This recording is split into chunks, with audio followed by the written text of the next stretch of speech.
up here on the outcrop where we are going to be taking a measurement or a number of measurements on our fault surface. But as we discussed earlier, again, there's 3 measurements that we need to figure out when we're looking at a fault surface. So the first one is going to be just to get a strike and a dip of the plane that is our fault.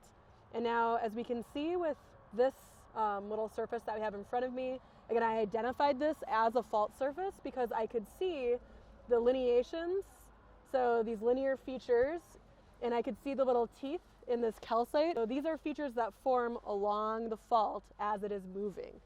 A couple things to note about our faults, right? Fault surfaces are superheated zones, and so when our faults actually move, even small magnitude faults, you get flash heating of those surfaces, sometimes upwards of 2,000 degrees over just milliseconds.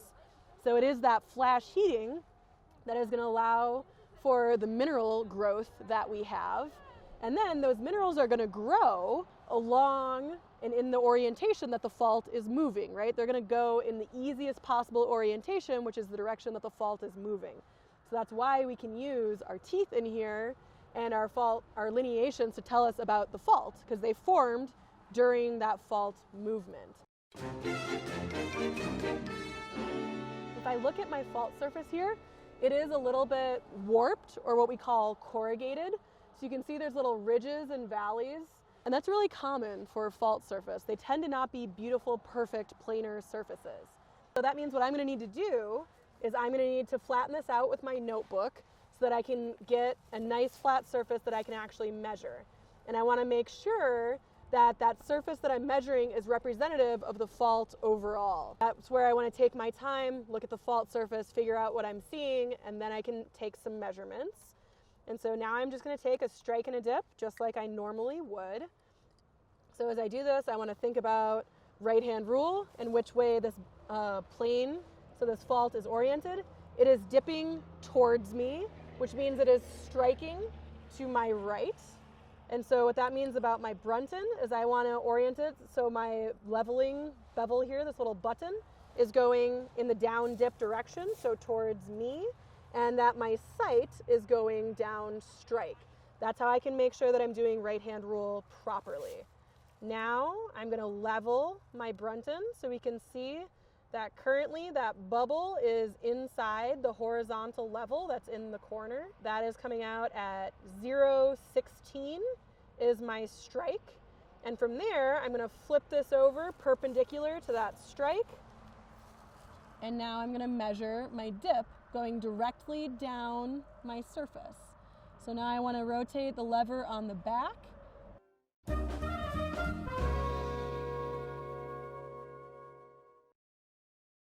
Until I get that bubble level.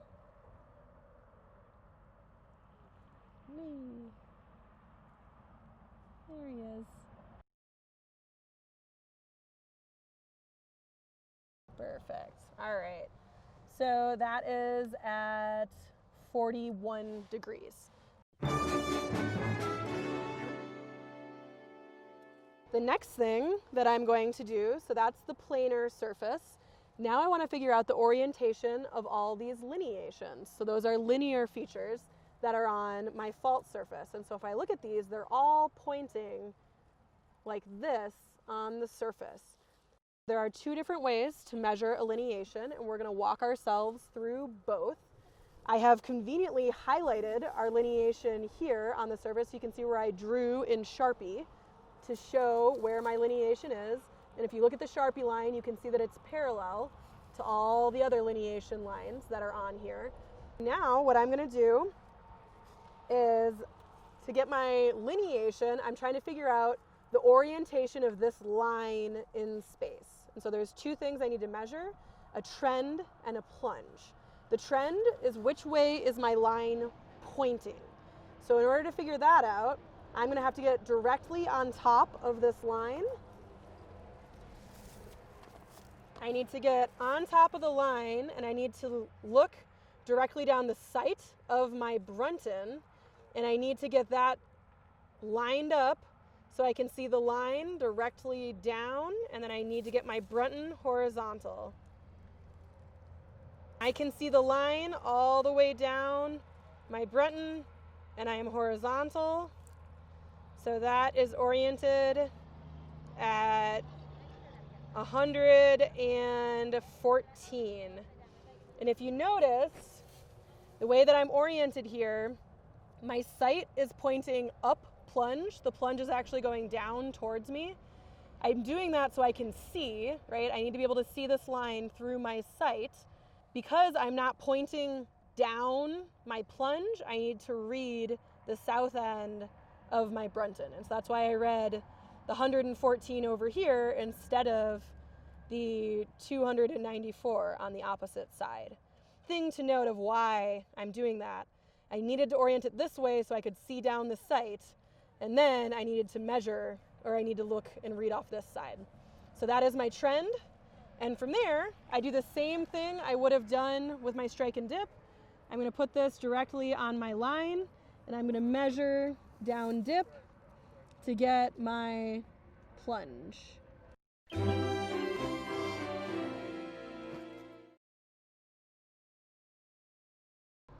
that time I actually got to stay too. And so as we look at this, my strike line is kind of marked on here, and you can see that my trend and plunge is basically going perpendicular to my strike, and therefore my plunge should be equal to my dip that I got before. So I'm right at 41, 42 degrees for the plunge of this line, which is the same as the dip of this surface because they're parallel to each other.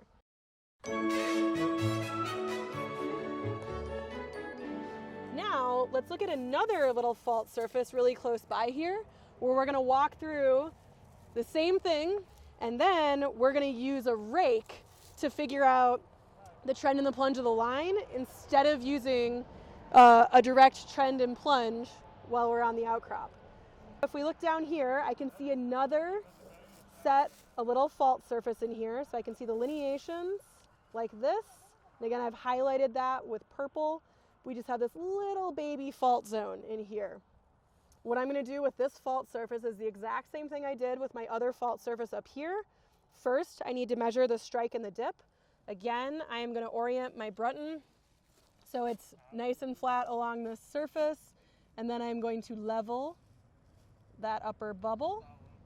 So that is sitting at 0.16 is the strike fault surface.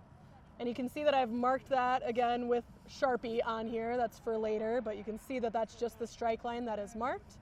And then I'm going to flip this over, and I'm going to measure my dip of this surface.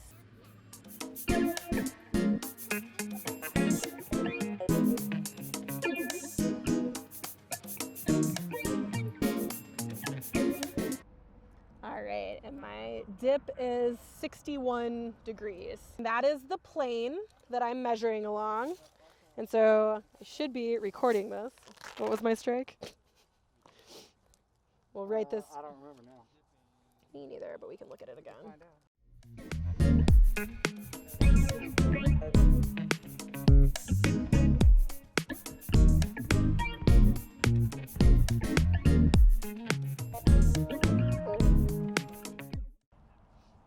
And now what I'm going to do is I am going to measure a rake. On this particular surface, it's really hard for me to get over my line in order to get an accurate trend and plunge reading.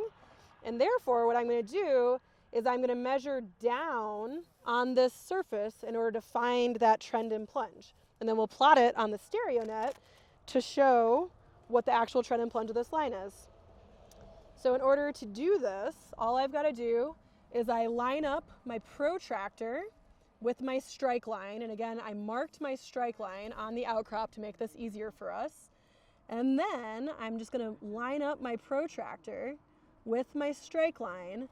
And then I'm just counting down from the strike. And so my rake on this particular outcrop is going to be 59 degrees from the southwest direction. And so I'm going to put that in my notebook.